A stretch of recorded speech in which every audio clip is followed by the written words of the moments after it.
It's not how you start, it's how you finish. Have you ever heard that phrase before? Growing up playing basketball and baseball, that's something I heard a lot. If we hadn't been playing well, if we've been sluggish, or if we were behind in the fourth quarter, a lot of times the coach would remind us it's not how you start, it's how you finish.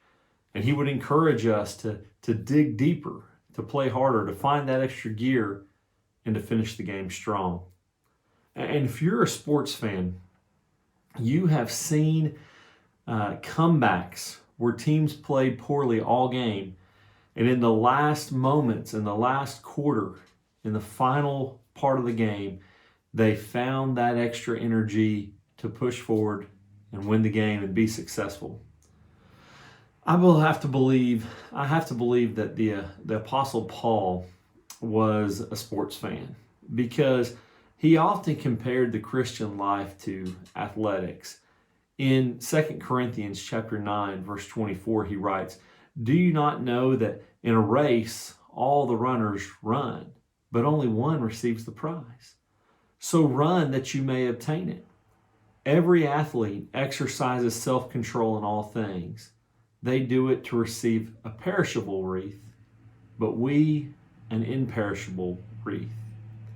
The perishable wreath that Paul's talking about here was given to the victor in the Olympic Games, or possibly the Isthmus Games there in Corinth.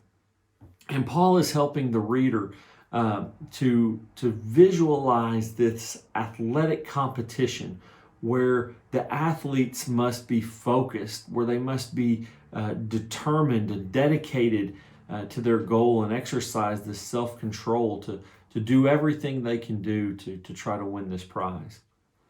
I feel like Paul would have made a really good coach. I can just see him standing on the sidelines, barking to the team. Don't just go out there to have fun. Go out there and try to win. Exercise self-control, focus, dedicate yourself to what you're doing. And maybe he would even say something like, finish strong when we were getting down and behind. When the other team has got you down, you've got to keep fighting. You've got to refocus. You've got to dig deeper. And when it looks like there isn't anything you can do, you've got to keep going. When you fall down, you got to stand back up. And when life seems to be throwing stress grenades at you from every angle, you've got to finish strong. When a global pandemic wrecks your normal way of life, when it takes your job, when it takes your health, and it takes your sanity, you've got to dig deeper, refocus, and finish strong. Here we are with 6 weeks left of 2020 and an opportunity to finish the year strong. What does that mean? What does that look like? Does it mean that we haven't already been focused here in 2020 and digging deep to produce our best efforts? No. In fact, I think many of you have been incredibly focused and shown admirable determination and grit during some really tough times in 2020. Does it mean that if we have a better attitude and we try harder, that all the bad things of 2020 will just go away and suddenly good things will start happening to us? I don't think that either. Notice what Paul says in 2 Timothy chapter 4, verse 7. He says, I've fought the good fight. I have finished the race. I have kept the faith. He doesn't say I've won the fight, at least not the fight here on earth. He doesn't say he walked away from the fight unscathed even.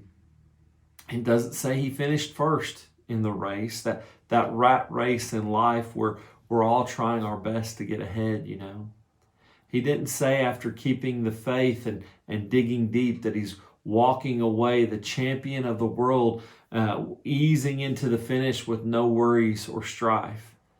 In fact, historians tell us that Paul died a pretty rough death. He was condemned to decapitation by Nero. But we know Paul finished strong, and we know Paul won. He didn't win anything on earth. He didn't win a perishable crown, but he won that imperishable crown in heaven. We have 6 weeks left in what has been an awful year by many accounts for a lot of people. Can we commit to finishing strong? Make 2020 one of the best years of our spiritual lives, where we commit to digging deeper in His Word. Can we commit to praying an extra prayer for the next 45 days, the final 45 days of 2021? You realize if everyone at Central were to do that, we would be squeezing close to an extra 20,000 prayers into 2020. And bad things may still be around the corner, even in 2020. In fact, if we live long enough, I can guarantee you that there are more tough days ahead, whether it be in 2020 or 21 or later on. We're still going to have tough days. But that doesn't mean we can't finish strong. That doesn't mean we can't be winners. Life has got us down right now. We're here in the fourth quarter of 2020. Let's get out there and let's finish strong. I love you. Have a great day.